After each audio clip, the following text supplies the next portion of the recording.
videos. Give me 1 second here. Sharp cuts? It's a sharp cuts. Like what, Yanni? Give me an example.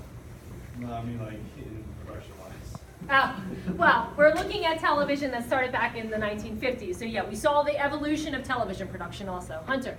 A lot of baseless slander. Okay, a lot of baseless slander. That's unethical. What else? Rafi. Like tragedies that happened before. Tragedies that happened before. If you could name one thing that these ads were preying on to get people to persuade them to vote one way or the other, what would it be? What human emotion? Jake? I wasn't thinking about human emotion. I was thinking about don't let the past reoccur. Don't let the past reoccur? Yeah, definitely. But what would the human emotion be? AJ just said it. Fear. Fear. Okay? They prey on our fear. What are things that we're afraid of that we saw in those ads? Terrorism. Terrorism. Good. What else? Higher taxes. Higher taxes. What else? What did you say, Danny? I said gas prices. Gas prices. Money. There's a whole lot about money, about us not being able to afford things and about our children not being able to afford things. What else? There was one early on that's almost unbelievable. You saw the little girl with the flower, and then what happens? The Nuclear bomb going off, okay? So this is not ethical persuasive speaking. They're not using logos. Most of them are not even telling you what their candidate will do. There's even some bullying in there. Did you see the ad where the candidate just got up and laughed hysterically at the other person's name? And that was the entire ad, just mocking the other person. Jake, did you have something else? Yeah, what was Johnson's point with that? The nuclear bomb ad? I would assume that if you don't vote for him, nuclear war would be a threat. I wasn't alive at that time, but that was what I would guess would be what they were saying. Yeah, I've seen that one before. I actually saw it in one of my English classes, and it was just, that was pretty much it. Like, Yeah, it's almost unbelievable. You have to vote for him Or this is going to happen. Yeah. The Cold War. The Cold War will happen, exactly. All right. So, do you ever feel like you see this and you trust the person putting out and want to vote for them? No. What does it actually do to audiences? Causes distrust. Causes distrust. It alienates them, okay? Which is the exact opposite of what you want to do. So you have to consider the psychology of persuasion. So persuasive speaking is innately more challenging than any other kind of public speaking because you're discussing controversial issues, okay? So Rafi and Jaslyn told me that one of their topics that they might want to do is Trump a good president? And I told them you can do it, but you got to be careful because you're going to have a divide in the room as to who agrees and who doesn't, okay? You make it more of a touchy issue. It's okay, and that's innately what public speaking is, as long as you do it ethically and based on logos and based on research, but you have to anticipate some sort of animosity with your crowd. So in this past political election, I actually went out campaigning for the first time and knocking on doors and trying to get people to vote for the candidate that I was supporting.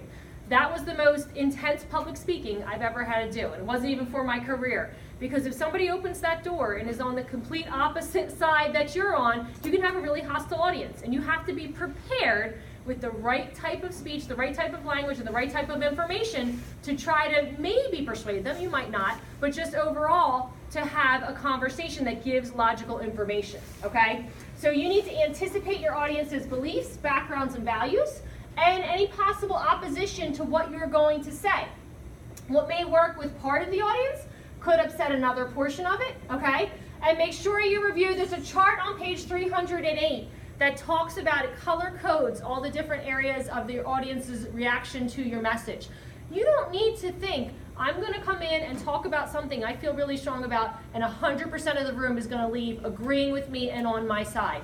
That's not really the goal. The goal is that you get them to listen to what you're saying, to acknowledge and respect your point of view, and maybe agree with you a little bit, or maybe part of the class kind of switches sides to what you're thinking. Maybe no one does, but you at least got them to consider your point of view, okay? And the way to do that is through appropriate speech and language. All right, so it's likely that you'll never be able to persuade a full audience to adopt 100%, that's what I just said, but you want to use the skills you're studying and analyzing audiences to prepare your speech ahead of time, okay? So think about the demographics with the topics you're bringing about. Think of who's going to be in the classroom with you, who's going to be viewing the speeches, and make sure that you're picking things appropriate. So I think Ryan and Tim and Ryan's group have a really good topic. What was your topic? How technology affects kids. How technology affects kids. Tell me why that's a really good topic for this room. Because we all have phones. You all have phones. You're all also what? Kids. Kind of. You just grew out of it, right? But you're 18. You're all also the generation that essentially were first impacted by this. So smartphones came out in 2008. How old were you? 8. How old were you when you got your first phone? 2nd grade. 8, 10. What's the oldest person in here? Who was old when they got one? Matthew? What do you mean? Like what age if you felt you were older getting one? Now you got one when you were young? Yeah. Did anybody get one older? Yanni? Flip phone count? I think a flip phone counts. I had that Nokia that Joe? never broke. That's 12. 12. So the oldest person in this room was 12 years old when they got their first phone. That's so incredibly different from every other generation before you. If you didn't have a phone, how many of you had an iPod Touch when you were little? No. Or an iPad, or a Keurig, or a tablet, all those different kind of things, okay? So this is a really good topic because it directly relates to you. How many of you play video games? That's about 100%, okay? So it's going to directly relate to it. So this group needs to anticipate objections and questions that might arise in your audience members. So because you're so engaged in the technology community, if they're going to get up and say, and I don't know what side they're on yet, but if they're going to get up and say it has negative effects, they need to tactfully present that because they would be arguing that those negative effects are happening to everyone in the room, okay? All right. So there's different types of persuasive speeches, and you're going to need to decide which yours is in order to structure it. When you go into the textbook, you should have already read this, it tells you how to set up the structure for the different types of speeches. So when you're trying to get to your 20 minutes, go back to the textbook and look at their suggestions of how to structure this, okay? So the first is a question of fact. These speeches question the truth or falsity of a common assertion that can't be directly answered. So they usually involve prediction and with research to support it. So this would be something like who's going to win the Super Bowl this year, or will the Dow rise or fall this month? This differs from an informative speech though, because the speaker is asserting what they believe to be truth.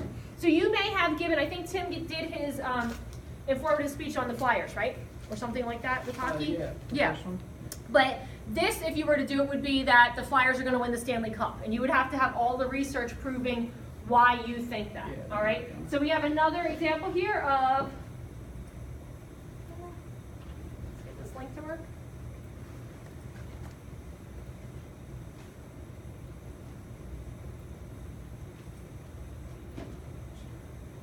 Democracy, we need to talk. Simply, we need more votes. By buying from, working for, and doing business. Thank you, Mr. Secretary General, Your Excellencies, ladies and gentlemen, and distinguished guests. I'm honored to be here today. I stand before you not as an expert, but as a concerned citizen. One of the 400,000 people who marched in the streets of New York on Sunday, and the billions of others around the world who want to solve our climate crisis. As an actor, I pretend for a living. I play fictitious characters, often Does everybody know who that is? Yeah. It just came up now. Okay, Leonardo DiCaprio. solving fictitious problems. I believe that mankind has looked at climate change in that same way, as if it were a fiction, as if pretending that climate change wasn't real would somehow make it go away. But I think we all know better than that now. Every week we're seeing new and undeniable climate events, evidence that accelerated climate change is here right now. Droughts are intensifying, our oceans are acidifying, with methane plumes rising up from the ocean floor. We are seeing extreme weather events and the West Antarctic and Greenland ice sheets melting at unprecedented rates, decades ahead of scientific projections. None of this is rhetoric, and none of it is hysteria. It is fact. The scientific community knows it, industry knows it, governments know it, even the United States military knows it. The chief of the U.S. Navy's Pacific Command, Admiral Samuel Locklear, recently said that climate change is our single greatest security threat. Okay, so you can finish watching this on your own in the PowerPoint, but what is he asserting in this speech? What is he saying to be true? That climate change is a real issue. Right, climate change is a real issue. Are there people who dispute that? Yes. okay? But he's backing up his opinion with facts, research, etc. So make sure you watch that all the way through when you go through.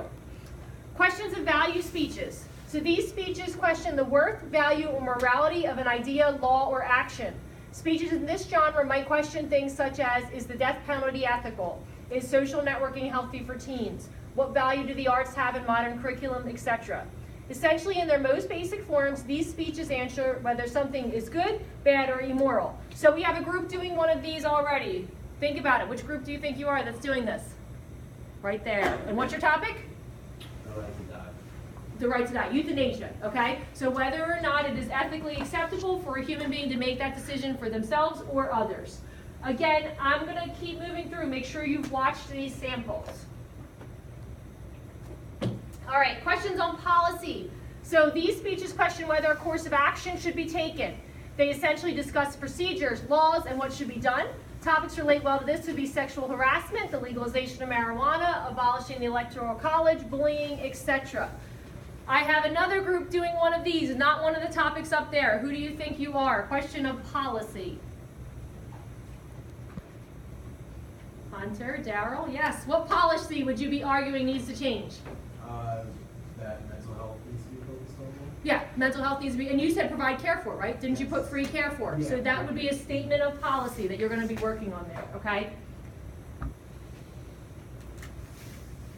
All right, so the methods of persuasion. First and foremost, you need to establish credibility with your audience, and this is whether your audience believes that you are qualified to speak on this topic. Two major factors influencing a speaker's credibility are competence and character. So if you're in my English classes, let's go through these. These are the building blocks of argument and persuasion. Tell me, what is logos? Logic. Logic. What do we use to present logically our arguments? Facts, statistics. Facts, statistics, research, expert testimony. Good, you guys know this. Where do we find all of that information? I didn't hear on the internet, right? I did not hear on the internet. Library. Library, databases, etc. So strong, solid academic sources. Credible sources. Can there be credible sources on the internet? Yes. Yes. We just need to follow the correct procedures to find them, okay? What's pathos? Emotion, okay? Emotional appeal is strong in speeches. I can see we've been here for an hour and a half. You're starting to fade, okay? Emotional appeal draws people back in. It gets their attention. So if you're talking about mental health or euthanasia, and you have a family member that you can relate a story directly, that helps. That helps to humanize your speech to get people to pay attention, okay? Ethos, what is it? Like ethics, if it's ethical. If it's ethical, how do we establish our credibility and our ethical stance? Through what? Citations and good sources and proper word choice in a speech. So in an essay, it's primarily through your sources. In a speech, it is also through your word choice and your tone and the way that you present the topic to the audience without alienating them. Okay, we'll stop here. I know we're wrapping up the end of class. We'll finish this in the next class. You still have your quiz on Thursday. And I'll be nice and say that you can use your